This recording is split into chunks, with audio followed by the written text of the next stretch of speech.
रात के 11:30 बज रहे थे। अरविंद की पत्नी शालिनी उसके बगल में लेटी हुई थी।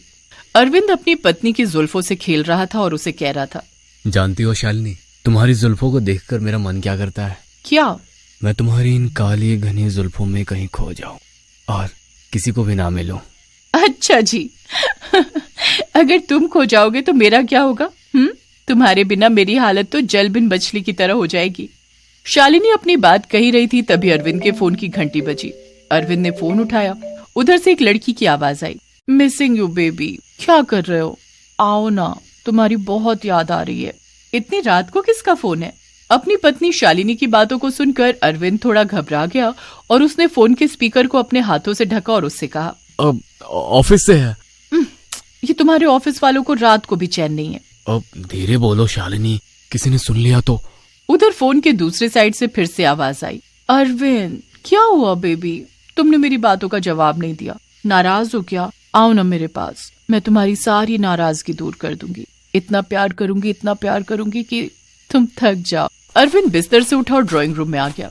उसने फोन को अपने कान से लगाया और कहा, कहाँ हो नंदिनी? तुम्हारे दिल में, और कहाँ? वो तो हमेशा ही हो, लेकिन इतनी रात को? अब अपने पति से बात करने के लिए क्या रात क्या दिन। हाँ, वो तो ठीक है, लेकिन अभी भी समाज की नजरों में तुम मेरी बीवी नहीं हो ना। तो क्या हुआ? समाज का क्या करना? मंदिर में हमने 7 फेरे लिए हैं ना, तो फिर समाज के सर्टिफिकेट की क्या जरूरत है? हाँ ये भी सही है, लेकिन तुम्हें तो पता है ना। अरविंद की बातों को सुनकर नंदिनी थोड़ा चिढ़कर बोली, हाँ पता है। घर में तुम्हारी वो गंवार बीवी है जिससे तुम बिल्कुल शादी नहीं करना चाहते थे, लेकिन घर वालों के दबाव में तुम्हें करनी पड़ी। हाँ नंदिनी। अरे तो फिर तलाक दे दो ना उसे। शादी करने का शुभ मुहूर्त होता है, तलाक देने का नहीं। जल्दी से उसे तलाक दो और ऑफिशियली मेरे बन जाओ। हाँ ओके बाबा, जल्दी तुम्हें गुड न्यूज दूंगा। कितने दिनों से एक ही बात कह रहे हो, लेकिन करते नहीं हो। सुनो, कल सुबह की फ्लाइट से बैंगलोर आ जाओ, नहीं तो मैं तुम्हारे पास आ जाऊंगी। अगले दिन सुबह ही अरविंद फ्लाइट लेकर बैंगलोर पहुंच गया। एयरपोर्ट पर ही नंदिनी उसका इंतजार कर रही थी। जैसे वो एयरपोर्ट से आया, नंदिनी दौड़कर उसके पास गई और उसे गले से लगा लिया। Oh my love. जितना सुकून तुम्हारे गले लगने में है ना, उतना तो कहीं नहीं। I missed you so much my love. I love you. I love you to.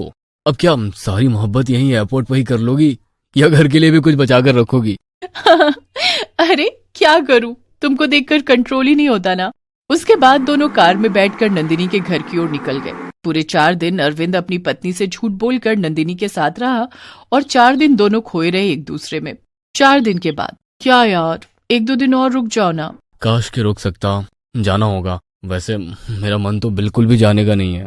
तो फिर मन की सुनो ना। हाँ, अब मन की ही तो सुनना है, और तुम्हें ऑफिशियली अपने घर लाना है, शालिनी को तलाक देकर। Oh wow, I am very happy. कब दे रहे हो उसे तलाक? जल्दी। अरविंद नंदिनी के घर से निकला और कैब में बैठकर एयरपोर्ट की ओर जाने लगा। 20 मिनट बाद उसके फोन की घंटी बजी। फोन की स्क्रीन पर सुगंधा लिखा आ रहा था। उसने फोन उठाया। कैसे हो sweetheart? Missing you a lot. Please आ जाओ ना। अभी? हाँ अभी के अभी। ठीक है, बालकनी में आओ और नीचे देखो। सुगंधा जैसे ही अपनी बालकनी में आई और नीचे देखा तो अरविंद को देखकर चौंक गई। अरविंद ने उसे मुस्कुराते हुए देखा और लिफ्ट से उसके घर पहुंचा। सुगंधा ने उसे गले लगा लिया। क्यों, कैसा लगा सरप्राइज? बाय गॉड, जबरदस्त लगा। मैं तो सोच भी नहीं सकती थी कि कुछ देर बाद तुम मेरी बाहों के घेरे में होगे। वैसे कब आए बैंगलोर? आज ही आया हूँ, और एयरपोर्ट से सीधा तुम्हारे पास। So sweet. I love you Arvind. I love you too Sugandha. Arvind एक बहुत ही अय्याश बदमाश किस्म का आदमी था। उसने 3 शादियां की थी और उसकी तीनों बीवियों को ये पता नहीं था। वो तीनों की तीनों को पिछले कई महीनों से धोखा दे रहा था। लेकिन वो कहते हैं ना कि पाप का घड़ा एक दिन भरता ही है। एक दिन की बात है, सुबह का समय था। अरविंद वॉशरूम में था। उसकी पहली पत्नी शालिनी किचन में खाना बना रही थी। तभी अरविंद के फोन की घंटी बजी। वैसे तो वो हमेशा अपना फोन लेकर वॉशरूम में जाता था, लेकिन उस दिन भूल गया था। फोन लगातार बज रहा था तो शालिनी ने फोन उठा लिया। हेलो, कौन बोल रहा है? हेलो। लेकिन दूसरी ओर से कोई आवाज नहीं आई। क्या मजाक है, बात नहीं करना है तो कॉल क्यों कर रहे हो? ये कहकर शालिनी ने फोन रख दिया। कुछ देर बाद फोन फिर से बज उठा। हेलो, आप कौन बोल रही हैं? मैं शालिनी। अरे नंदिनी, तुम हो क्या? हाँ मैं। अरे मैं शालिनी हूँ। शालिनी? अरे बाप रे, कितने दिनों बाद तुमने फोन किया है। तू तो मुझे भूल ही गई है। अरे नहीं, ऐसा नहीं है, वो तुम्हारा नंबर मिस हो गया था। पर तुझे मेरे हस्बैंड का नंबर कहाँ से मिला? नंदिनी ये सुनकर चौंक गई। हस्बैंड? हाँ, ये तो मेरे हस्बैंड अरविंद का नंबर है। अरविंद तुम्हारा हस्बैंड है?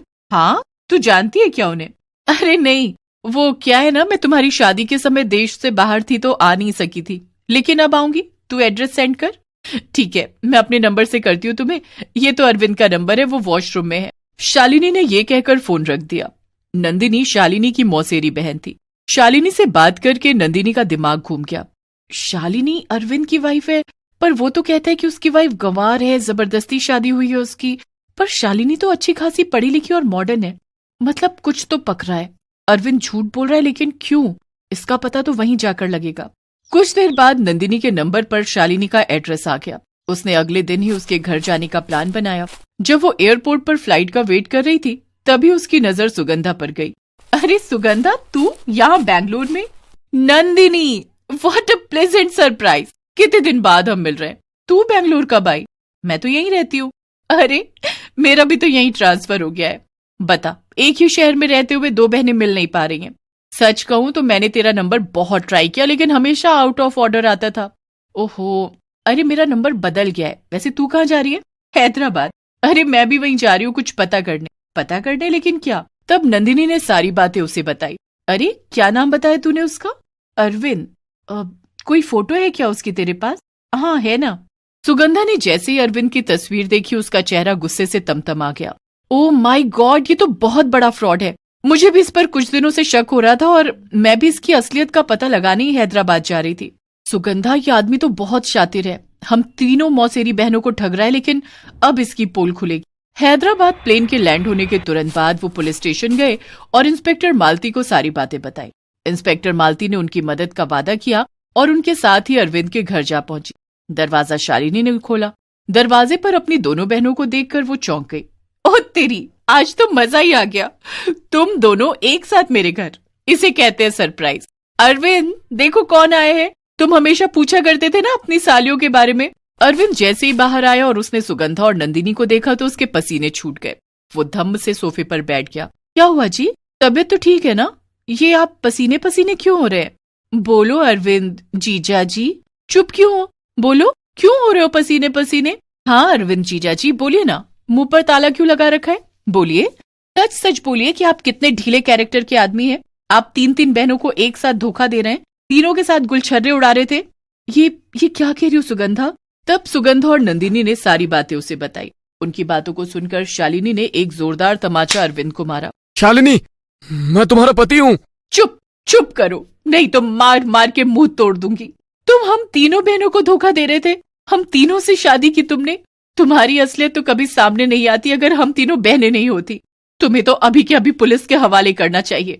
तभी इंस्पेक्टर मालती अंदर आई और उन्होंने कहा कि पुलिस आ चुकी है, अब इस गुनहगार को जेल की सलाखों के पीछे जाना है। अरविंद को 5 साल की सजा हुई। उसे उसके किए की सजा मिल गई।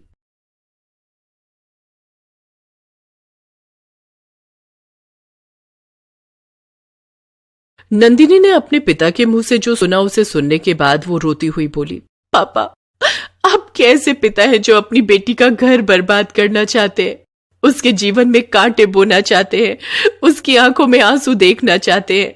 नंदिनी की बातों को सुनकर उसके पिता ने कहा, मैं तुम्हारा घर बर्बाद नहीं करना चाहता नंदिनी, मैं तो तुम्हें इस नरक से निकालना चाहता हूँ। और तुम्हें पता है कि इस नरक की जिम्मेदार सिर्फ तुम हो। तुम्हें हमने कितना मना किया था कि उस भिखारी के झांसे में मत आओ, लेकिन तुम पर पता नहीं उस भिखमंगे ने क्या जादू कर दिया था। बस पापा बस, अब और नहीं। आपको जो बोलना है मुझे बोलिए, मेरे पति को कुछ मत बोलिए। नंदिनी की बातों को सुनकर वहां खड़ी उसकी माँ ने कहा, अरे क्यों नहीं कहें उसे? हाँ क्यों नहीं कहें? उसके चलते ही तुम्हारी आज ये हालत हुई है। अरे कहाँ तुम करोड़ों के बंगले में रहती थी और आज देखो देखो तुम इस किराए के टूटे फूटे मकान में रहती हो। अरे जिस बेटी को बिना एसी के नींद नहीं आती थी, वो देखो आज कैसे इस मरियल से पंखे के नीचे पसीने से लथपथ खड़ी है। कल तक तुम्हारी एक आवाज पर दर्जनों नौकर तुम्हारे आगे पीछे खड़े रहते थे। उस लड़की को घर का आज सारा काम करना पड़ रहा है, इस फटेहाल स्थिति में रहना पड़ रहा है। बेटी अभी भी कुछ नहीं बिगड़ा है।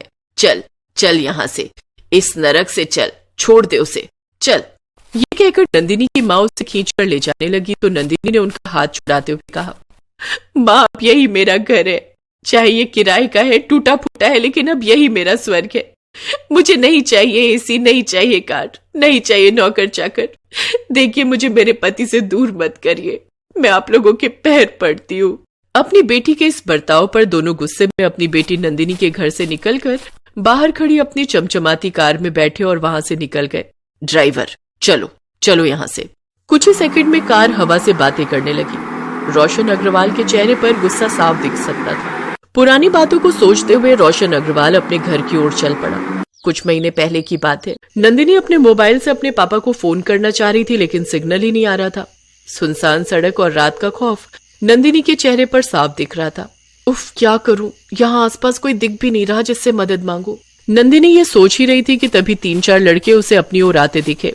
थैंक गॉड, इन लड़कों से मांगती हूँ मदद। नंदिनी ने अपनी प्रॉब्लम उन लड़कों को बताई और हेल्प करने की बात कही, जिसे सुनकर उन लड़कों में से एक ने बोला कि अरे बिल्कुल मैडम जी, हम बिल्कुल आपकी हेल्प करेंगे, लेकिन बदले में हमें क्या मिलेगा? क्या मतलब? नंदिनी की बात सुनकर वो चारों लड़के जोर जोर से हंसने लगे। मतलब ये मैडम जी कि अब हम कोई सोशल वर्कर तो है नहीं कि मुफ्त में किसी की मदद करें। मदद के बदले हमें कीमत चाहिए होती है। ये कहकर उस लड़के ने अपने दोस्त की ओर देखा और उसे आंख मारी। अपने दोस्त के इशारे पर उसने नंदिनी को पकड़ लिया और कहा, हम चारों मिलकर आपकी हेल्प करेंगे। ये कहकर चारों उससे बदतमीजी करने लगे। अरे छोड़ो छोड़ो मुझे, ये क्या कर रहे हो? छोड़ो, मुझे नहीं चाहिए तुम लोगों की मदद। बचाओ बचाओ। क्या मैम साहब, क्यों गला फाड़ रही हैं आप? यहाँ इस सुनसान में कोई नहीं आएगा आपको बचाने, इसलिए गले को आराम दीजिए और हमें आपकी मदद करने दीजिए। ये कहकर वे सभी उसके साथ बदतमीजी करने लगे। नंदिनी जोर जोर से बचाओ बचाओ चिल्ला रही थी। तभी वहां पर राकेश, जो एक फूड कंपनी में डिलीवरी बॉय का काम करता था, वो उस रास्ते से गुजर रहा था। उसे तनिक भी देर नहीं लगी ये समझने में कि उन बदमाश लड़कों का इरादा क्या है। उसने अपनी बाइक रोकी और उन लड़कों से भिड़ गया। मैम साहब, आप बिल्कुल चिंता मत करिए, मैं इन्हें देखता हूँ। राकेश था तो अकेला, लेकिन उसने इसकी परवाह नहीं की। उसे तो बस नंदिनी को उन गुंडों से बचाना था। अपनी इच्छा शक्ति की बदौलत वो उन चारों पर भारी पड़ रहा था, लेकिन उन गुंडों से मारपीट के क्रम में राकेश भी लहूलुहान हो गया था।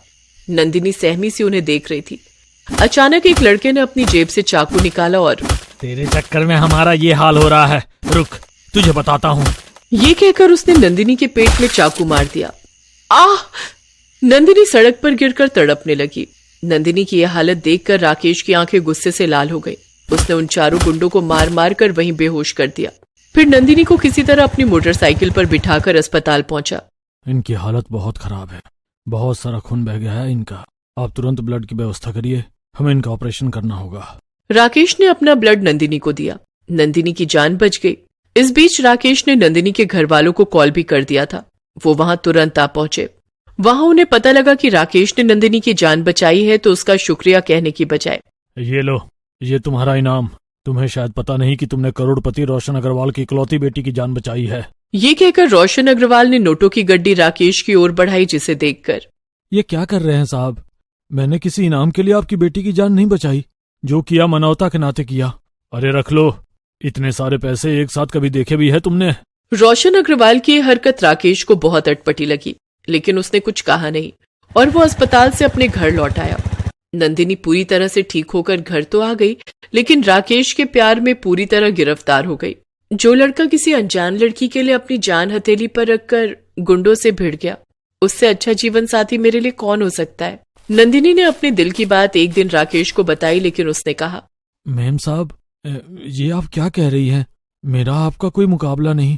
कहाँ आप महलों की रानी और मैं। राकेश, देखो, जो सच्चा प्यार करते हैं ना, उनके लिए सिर्फ प्यार मायने रखता है और प्यार से बड़ा कुछ भी नहीं, कुछ भी नहीं। राकेश बार बार इनकार करता रहा, लेकिन नंदिनी ने हार नहीं मानी। आखिर सच्चे प्यार की जीत हुई। राकेश ने भी अपने प्यार का इजहार कर दिया। नंदिनी ने घर वालों को ये बात बताई तो वो नहीं माने। आखिरकार दोनों ने मंदिर में जाकर शादी कर ली। करोड़पति सेठ रोशन अग्रवाल को ये बात बहुत नागवार गुजरी। वो किसी तरह से अपनी बेटी की जिंदगी से राकेश को बाहर फेंकना चाहता था, इसलिए शादी के कुछ दिनों बाद वो अपनी पत्नी के साथ नंदिनी के घर गया था। नंदिनी ने तो हमारी बात आज भी नहीं मानी। मुझे कोई और रास्ता निकालना पड़ेगा। अगले दिन ही उसने नोटों से भरा 2 बैग लिया और राकेश के पास जा पहुंचा। देखो, पूरी जिंदगी तुम काम करोगे फिर भी इतने पैसे नहीं कमा पाओगे। इसे लो और मेरी बेटी की जिंदगी से दूर चले जाओ, बहुत दूर। साहब, आपने मुझे अब तक नहीं समझा। मुझे पैसों का कोई लालच नहीं। नंदिनी मेरी पत्नी है। मालूम है मुझे कि मैं कम कमाता हूँ, लेकिन साहब मैं पूरी मेहनत करूंगा, बहुत मेहनत करूंगा, रात दिन मेहनत करूंगा और उसकी ख्वाहिशों को पूरा करूंगा। मैं उसे हर वो चीज देने की कोशिश करूंगा जो आप देते थे। साहब, मुझसे सब कुछ कहिए, लेकिन कागज के टुकड़ों के बदले नंदिनी को छोड़ने की मत कहिए साहब। राकेश की बातों को सुनकर रोशन अग्रवाल को पहली बार लगा कि उससे गलती हो गई है। उसकी बेटी के लिए राकेश से अच्छा कोई लड़का नहीं हो सकता। मुझे माफ कर दो बेटे, माफ कर दो। मैं सच में एक ऐसा बाप हूँ जो पैसों के घमंड में आकर अपनी बेटी का घर तोड़ने चला था। मुझे माफ कर दो।